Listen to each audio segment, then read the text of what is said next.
Nous savons que Netanyahou est à Washington. Il a parlé avec Donald Trump et il va continuer à discuter, à négocier et à pousser l'administration Trump vers, je ne sais pas si on peut appeler cela une nouvelle guerre, un nouveau conflit ou simplement une escalade au Moyen-Orient. Mais avant d'en arriver là, beaucoup de nos auditeurs devraient comprendre ce qui se passe de l'autre côté de l'échiquier politique. Vous savez, on parle des médias traditionnels, de la façon dont ils présentent la situation, le conflit entre les deux parties. Voici ce qui a été dit sur Fox News, Scott.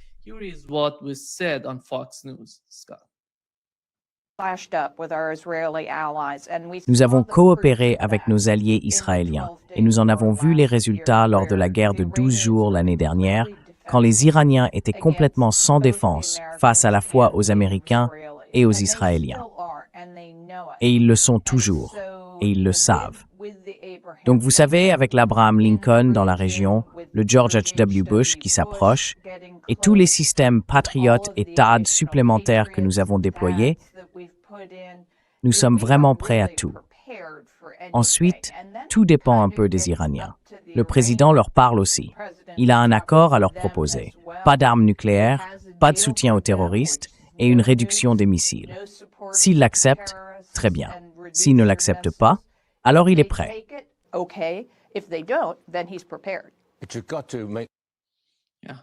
Mais avant de continuer, s'il vous plaît, cliquez sur le bouton « J'aime ». Cela nous aide à toucher plus de monde.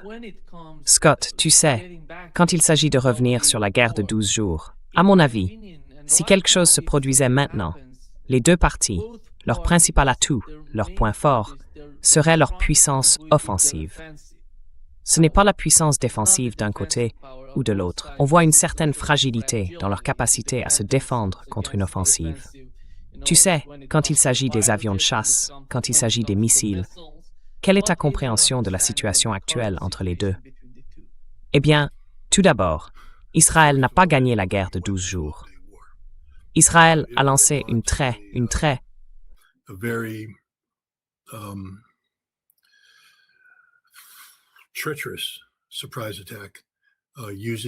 attaque surprise traîtresse, utilisant la diplomatie américaine comme couverture.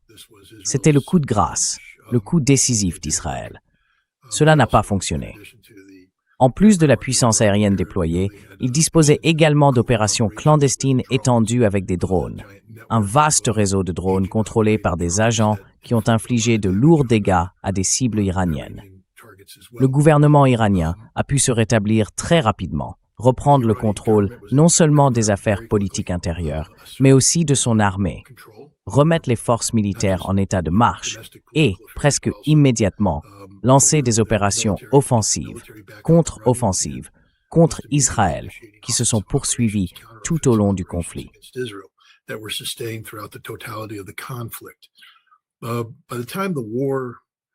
Au moment où la guerre toucha à sa fin, les missiles iraniens pouvaient atteindre n'importe quelle cible en Israël qu'ils visaient. Et les Iraniens le prouvaient chaque jour. Les Israéliens, en revanche, certains disent que ce n'était pas une guerre défensive. Je suis presque sûr que tu en as entendu parler quand tu étais en Iran, à l'époque où l'armée de l'air iranienne volait encore. Vers la fin de la guerre, ils engageaient des avions israéliens avec leurs radars. Ils obtenaient un verrouillage radar, ce qui obligeait les avions israéliens à interrompre leur attaque. Ainsi, la capacité d'Israël à frapper l'Iran s'est considérablement affaiblie, tandis que celle de l'Iran à frapper Israël ne cessait de croître. C'est pourquoi Israël a supplié Donald Trump de mettre fin au conflit.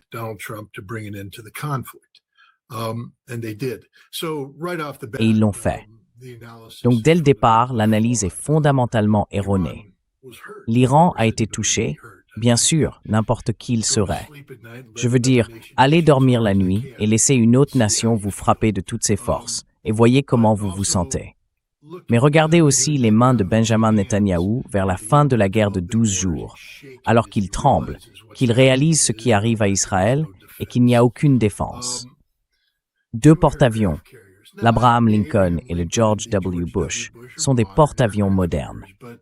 Mais je veux rappeler aux gens que pendant la guerre du Golfe, l'opération Tempête du désert, nous avions déployé 6 groupes aéronavals pour affronter l'Irak. L'Irak fait un quart de la taille de l'Iran. L'Irak disposait de 19 lanceurs de missiles mobiles.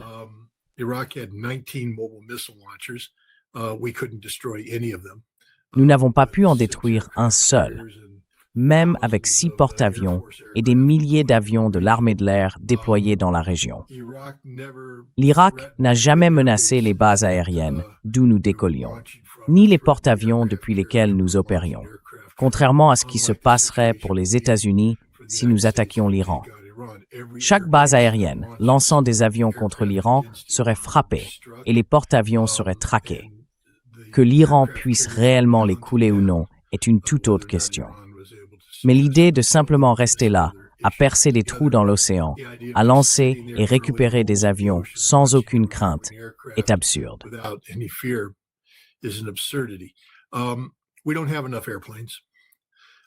Nous n'avons pas assez d'avions. L'Iran, regardez, nous n'avons pas pu empêcher 19 lanceurs de tirer, 48 ou 49 missiles sur Israël. L'Iran lancera des centaines de missiles par jour sur Israël, et il n'y a rien qu'Israël puisse faire pour les arrêter. C'est une illusion, penser que la pression ou quoi que ce soit d'autre changera cela. Et je vais insister sur ce point toute la journée, d'accord? Il n'existe pas de diplomatie quand on parle des États-Unis et de l'Iran. C'est une ruse.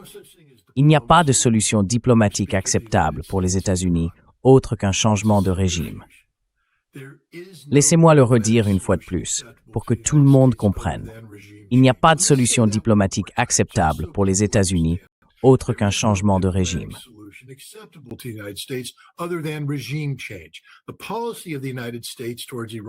La politique des États-Unis envers l'Iran, envers la République islamique, est la même que celle d'Israël. La République islamique est mauvaise et doit disparaître. Point final. Les gens doivent prêter attention aux détails. 50% de l'équipe de négociation américaine, en fait 100%, est sioniste, pro-israélienne. Steve Witkoff, Jared Kushner. Très bien, autant dire que Netanyahou est assis à la table.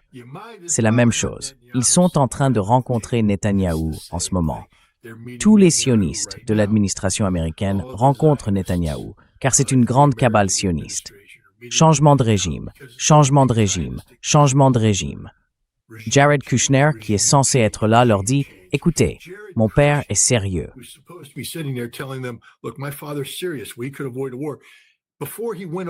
Nous pourrions éviter une guerre. Avant d'aller négocier avec l'Iran, il a rencontré des figures de l'opposition iranienne aux États-Unis pour former un nouveau gouvernement. Il est en train de former un nouveau gouvernement à l'heure où nous parlons, car la politique, c'est le changement de régime, pas la coexistence pacifique. Il n'y a aucun accord possible avec les États-Unis. Aucun. Absolument aucun. Et je pense que l'Iran le reconnaît. L'Iran fait semblant de mener une diplomatie en ce moment, mais il essaye simplement de faire comprendre autre chose aux États-Unis.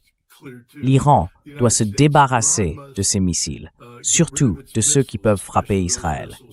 Si l'Iran se débarrassait de ses missiles, il n'y aurait plus d'Iran aujourd'hui. Il n'existerait plus.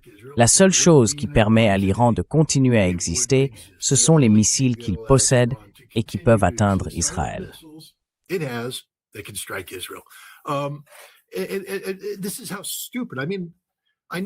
C'est à quel point c'est stupide. Je veux dire, je sais que certaines personnes doivent être diplomates. Moi, non. Alors je vais te le dire franchement. Si tu es iranien et que tu crois à quoi que ce soit que disent les États-Unis, tu es stupide. Et je m'excuse si je t'insulte, mais tu es stupide. Et si tu fais partie du gouvernement, tu devrais probablement être renvoyé du gouvernement. D'accord? Si tu es ministre des Affaires étrangères et que tu penses que tu vas obtenir un accord, démissionne. Si tu es président et que tu crois que les États-Unis respecteront leur engagement, démissionne. Parce que nous ne le ferons pas. Nous voulons détruire l'Iran. Nous voulons renverser la théocratie au pouvoir. C'est tout. Il n'y a pas de plan B. L'histoire du nucléaire n'est qu'un prétexte. Nous savons ce qu'a dit Tulsi Gabbard. Nous savons que l'Iran ne produit pas d'armes nucléaires. Nous le savons.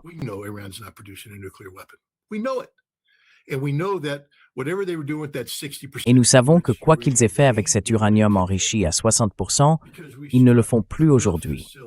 Parce que nous avons frappé suffisamment d'installations, nous avons causé assez de dégâts pour perturber ces processus. Mais l'Iran ne poursuit pas cela. Pekeshkin l'a clairement dit. Il a déclaré « Nous avons des missiles. Nous n'avons pas besoin d'armes nucléaires. Notre dissuasion, ce sont nos missiles. » Pour revenir à ce point, l'Iran ne renoncera pas à ses missiles par la négociation. Donc, de mon point de vue, tout cela n'est qu'un exercice de frustration, parce que les mensonges qu'on raconte. Personne aux États-Unis, si vous êtes un journaliste américain et que vous parlez de la possibilité d'un accord, vous êtes un menteur. Vous n'êtes pas un journaliste. Vous êtes un propagandiste. Parce qu'il y a trop de problèmes en jeu. Pourquoi Jared Kushner rencontre-t-il l'opposition?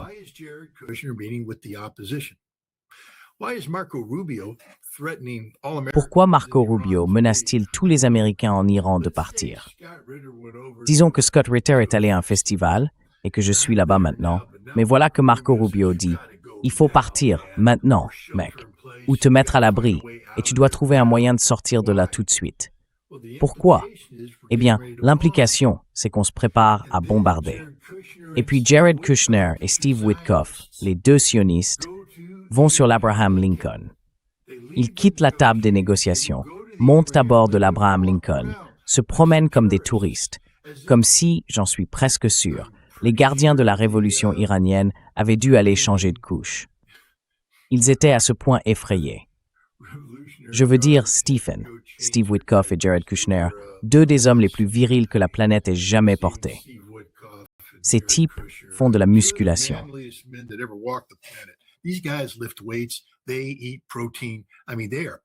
Ils mangent des protéines. Je veux dire, ils sont gonflés à bloc. Et voir ces deux sionistes à l'allure efféminée monter à bord de l'Abraham Lincoln et se balader comme des idiots, est-ce que cela a fait peur à l'Iran? Je ne pense pas. L'Iran n'est pas intimidé par le groupe aérien embarqué de l'Abraham Lincoln. Il n'y a pas tant d'avions que ça. L'Iran est un pays très très vaste et il dispose de très bonnes défenses. Donc ce porte-avions ne les fait pas broncher du tout. D'eux ne les ferait pas broncher non plus. Il faudrait amener tous les porte-avions américains et même là, les Iraniens diraient on vous tient, on est prêt. C'est insensé. Il n'y a aucune diplomatie.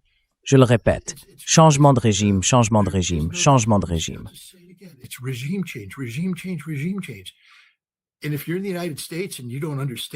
Et si vous êtes aux États-Unis et que vous ne comprenez pas cela, vous êtes stupide. Et si vous êtes en Iran et que vous ne comprenez pas cela, vous êtes stupide. Désolé, je ne suis pas diplomate. Mais il est temps de mettre les choses à nu.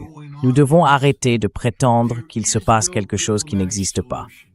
Il n'y a pas de solution diplomatique ici. Il n'y a qu'une solution militaire. L'une est une solution militaire de dissuasion, où l'Iran est capable de dissuader une attaque israélo-américaine.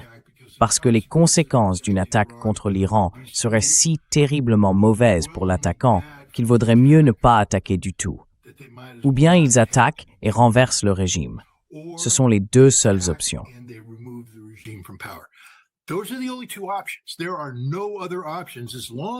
Il n'y a pas d'autres options, tant qu'Israël et les États-Unis continuent de soutenir le projet du Grand Israël, car l'Iran en est le principal obstacle.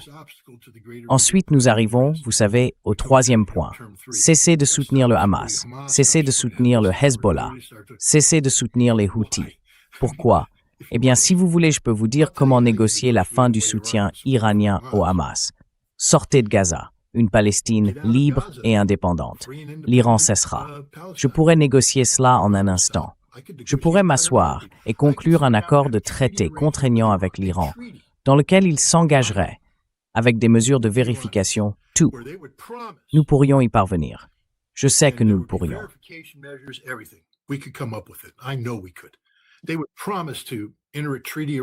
Il promettrait de conclure un accord de traité dans lequel il cesserait toute aide militaire et non supervisée au Hamas en échange d'un État palestinien, un véritable État palestinien. ils le feraient. Hezbollah. Vous voulez faire tomber le Hezbollah? Israël se retire du Liban. C'est aussi simple que ça. Israël se retire du Liban et une fois que c'est fait, le Hezbollah n'a plus de viabilité au Liban. C'est un parti politique qui peut aussi être un mouvement de résistance tant qu'Israël occupe le sol libanais. C'est ce qui lui donne sa légitimité. Mais au moment où Israël quitte le Liban, lorsque le Hezbollah perd la raison d'avoir cette milice, ils se désarmeront. Je peux amener les Iraniens à collaborer avec moi pour que cela se produise.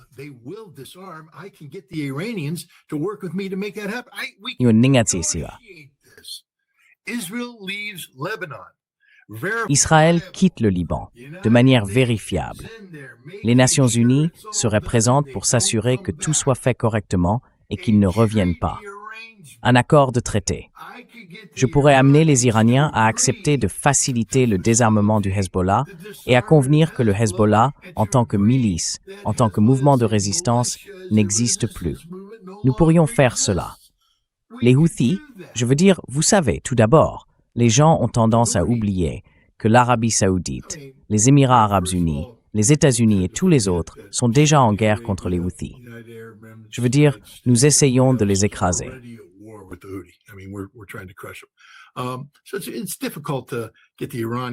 Il est donc difficile d'amener les Iraniens à se retirer de là quand tout le monde essaie de réduire les Houthis par la force. Mais du point de vue israélien, une Palestine libre et indépendante et les Houthis ne lanceraient plus jamais de missiles contre Israël ou un navire israélien. Je peux obtenir cela dans un traité. C'est le traité le plus facile au monde à conclure. Si Israël était un État rationnel et si les États-Unis croyaient en une véritable paix. Mais ce n'est pas le cas. Ce que nous voulons, c'est intimider l'Iran pour qu'il renonce à tout, afin qu'Israël puisse faire ce qu'il veut. Cela n'arrivera pas.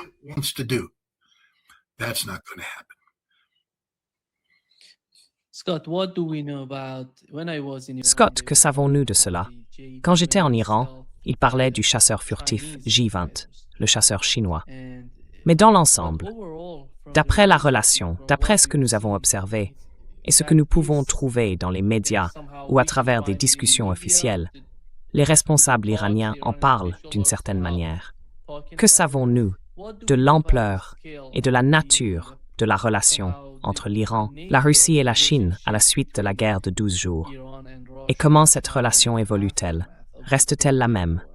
Quelle est votre évaluation à ce sujet?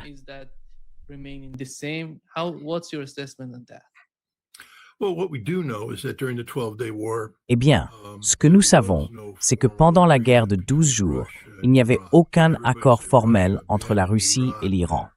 Tout le monde disait, la Russie a abandonné l'Iran, la Russie les a laissés tomber. Non. En réalité, en janvier, la Russie a négocié un accord cadre de sécurité. La Russie l'a ratifié. Elle était prête à passer à l'action. Le Parlement iranien, lui, ne l'a pas fait, pour une raison ou une autre.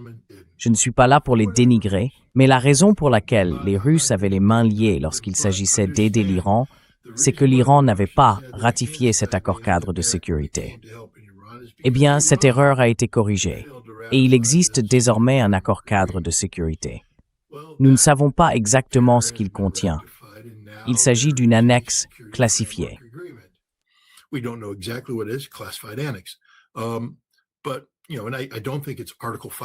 Mais, vous savez, je ne pense pas qu'il s'agisse d'une protection de type article 5 ou d'un parapluie nucléaire russe. Les armes nucléaires russes ne vont pas être lancées si les États-Unis bombardent l'Iran. Mais les Russes ont laissé entendre quelque chose. Comment les Iraniens sont-ils devenus aussi doués pour neutraliser Starlink? Quelle est l'interconnexion directe de l'Iran avec Starlink? Pas grand-chose.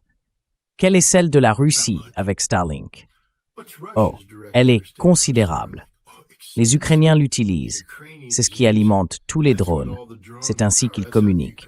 Et les Russes l'ont adapté ou l'utilisent eux-mêmes. La Russie est donc très compétente pour surveiller Starlink et le désactiver. Et ce sont précisément ces deux compétences que l'Iran a démontrées de manière éclatante lors de cette dernière offensive.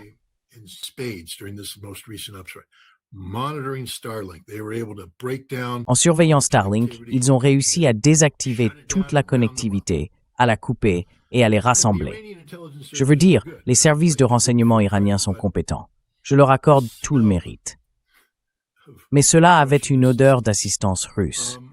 Je pense que l'on voit également une aide russe dans le partage de renseignements et la préparation de la défense. Nous savons que les Russes ont fourni des avions de chasse avancés MiG-29 et Su-27. Ce ne sont pas des appareils de réserve destinés à l'exportation. Ce sont des avions de première ligne qui, si la Russie entrait en guerre, auraient effectué des missions de combat dès le premier jour.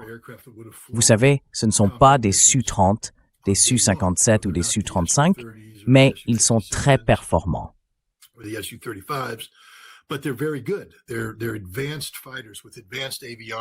Ce sont des chasseurs avancés avec une avionique de pointe, et vous savez, prêts à affronter des adversaires de type OTAN, facilement équivalents aux avions F-15 et F-16. Ils volent actuellement en Iran. Mais il y a, pourquoi pas? Allons dans le détail technique. Disons que la Chine, nous ne savons pas ce qui se passe. Enfin, je ne sais pas ce qui se passe. Nous savons qu'un grand nombre d'avions chinois y volent. Nous savons qu'il existe une connectivité diplomatique. Mais, à ma connaissance, il n'y a eu aucune reconnaissance officielle d'une relation de défense entre la Chine et l'Iran. Il se passe des choses de manière informelle. Et je veux dire, savez-vous quelque chose à propos du J-20? Est-ce vrai ou est-ce juste une rumeur?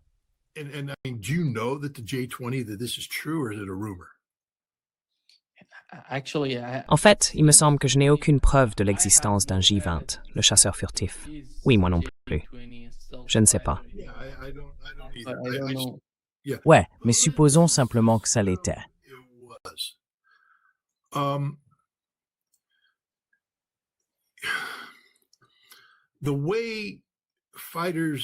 La manière dont les chasseurs interceptent les avions aujourd'hui, ce ne sont plus des combats aériens de la Seconde Guerre mondiale où l'on envoie des escadrons en l'air en criant « 12 heures en haut ». On est dirigé vers la cible. Le radar détecte la cible et on est guidé vers elle par ses propres radars et par les centres d'opération qui vous contrôlent et vous orientent. Ensuite, on s'approche, on la repère, on verrouille la cible et on commence à établir une solution de tir. C'est donc très monotone. On arrive, on établit la solution de tir, on tire, puis on se désengage. Ce ne sont pas les combats aériens auxquels tout le monde est habitué.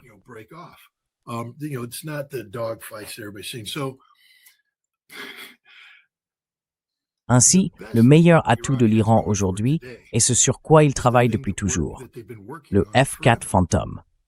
Le F-4 Phantom peut décoller d'un aérodrome iranien, être dirigé vers un vecteur et guidé. Il dispose d'une avionique fonctionnelle, de missiles opérationnels et il est prêt à l'emploi. C'est le F-4 Phantom qui a poussé les F-16 et F-15 israéliens de pointe à se retirer, car ils avaient obtenu une solution de tir. Du point de vue iranien, ils possèdent cet outil qu'ils ont utilisé maintes et maintes fois. C'est devenu une seconde nature. Ils savent comment faire. Les Israéliens n'ont pas détruit les F-4. Ils n'ont pas bombardé ces aérodromes.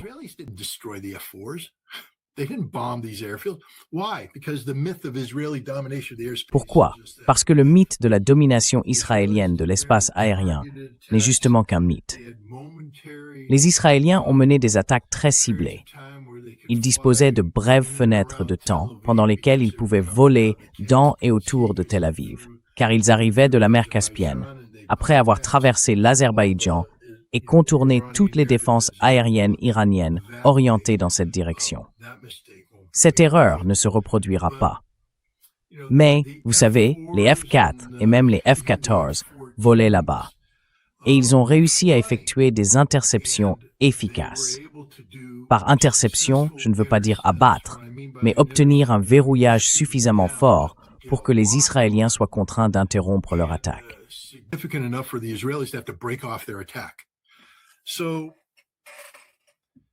Donc, tant que les Iraniens ne seront pas vraiment compétents avec ces appareils, qu'ils n'auront pas mis les MiG-29 et les Su-27 entre les mains de pilotes à l'aise avec l'ensemble de l'avion, toute son avionique, tant qu'ils n'auront pas pratiqué l'intégration de ces appareils avec leurs radars, leurs communications et leurs procédures standards d'interception. Je pense que les F-4 et les F-14 continueront d'être la base des capacités d'interception de l'Iran. L'Iran ne va pas lancer de frappe aérienne offensive.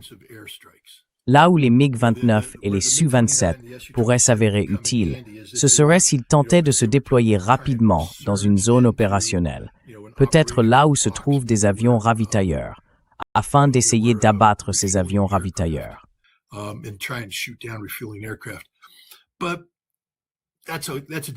Mais c'est un tout autre jeu. Les Israéliens et les Américains disposent tous d'eux de très bonnes patrouilles aériennes de combat. Vous entrez sur notre territoire, que nous avons cartographié. Nous sommes en sécurité. Mais lorsque nous pénétrons sur votre territoire, sur le territoire iranien, c'est là que se trouvent les systèmes existants. Et il y a de la duplication, je veux dire de la redondance. Ils s'y sont tellement exercés. Et c'est là que les F-4 et les F-14, décollant des bases aériennes de l'ouest de l'Iran, loin d'Israël, avec un temps de frappe plus long, sortent et peuvent se projeter défensivement dans l'espace aérien iranien et dans l'espace aérien irakien, là où les avions effectuent leur passage, car beaucoup de ces missiles sont lancés au nord et au sud de Bagdad. Les avions israéliens, en réalité, ne pénètrent dans l'espace aérien iranien que dans de très rares occasions.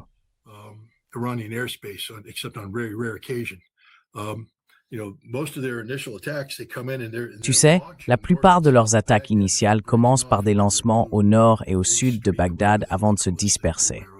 Et ensuite, leur Blue Streak, ou peu importe comment ils l'appellent, Blue Arrow, Silver Arrow, il y en a 4 ou 5 versions différentes. Ça fonce pour finir le travail. Bon, donc on verra bien.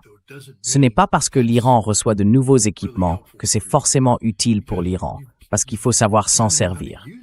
Je veux dire, tu me laisses conduire une Camaro de 1968 pendant 20 ans, l'entretenir et vraiment la connaître.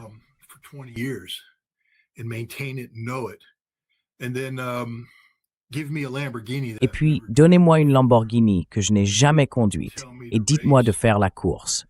Je prendrai la Camaro parce que je casserai cette Lamborghini. Je ne saurais pas comment passer les vitesses correctement. Je ferai quelque chose de travers, simplement parce que je ne la connais pas bien. Donc, tout ce nouvel équipement qui arrive chez les Iraniens, ils doivent vraiment s'entraîner avec pour le faire fonctionner. Ils sont intelligents et ont beaucoup d'expérience du combat. Et vous savez, les Russes et tous les autres ont également observé les États-Unis. Donc je suis sûr qu'ils partagent des renseignements. Mais Israël n'a pas détruit autant d'infrastructures iraniennes que le monde voudrait le faire croire.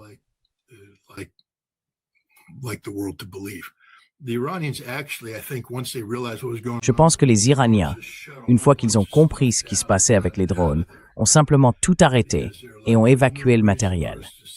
Ils se sont dit, il n'y a aucune raison de rester ici à attendre qu'un drone vienne nous frapper. Alors ils ont tout coupé et déplacé ailleurs. C'est une autre raison pour laquelle les Israéliens opéraient avec autant de liberté. Parce que les Iraniens ont choisi de préserver leurs capacités plutôt que de rester là à servir de cible pendant qu'un petit drone approchait. Tant qu'ils n'avaient pas résolu le problème des drones, il n'y avait aucun intérêt à traîner. Donc oui, je suppose que c'est une longue façon de dire que les Russes et les Chinois intensifient leurs efforts.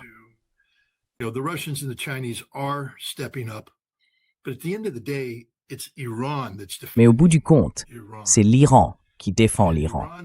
Et l'Iran se prépare à cette éventualité depuis 2005, lorsque Dick Cheney a d'abord déclaré « Je veux éliminer l'Iran ». Les Iraniens ont réagi. D'accord, comment nous préparons-nous à une incursion américaine? Il faut comprendre que l'Iran se prépare depuis plus de 20 ans. L'Iran ne s'est pas réveillé hier en se disant « Mon Dieu, Israël et les États-Unis pourraient nous attaquer conjointement.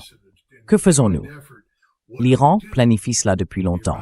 Ils ont des villes souterraines, ils ont des villes redondantes. Téhéran pourrait être frappé par une bombe nucléaire. J'espère que non, mais c'est possible. Et l'Iran ne s'effondrerait pas. Le pays continuerait à fonctionner.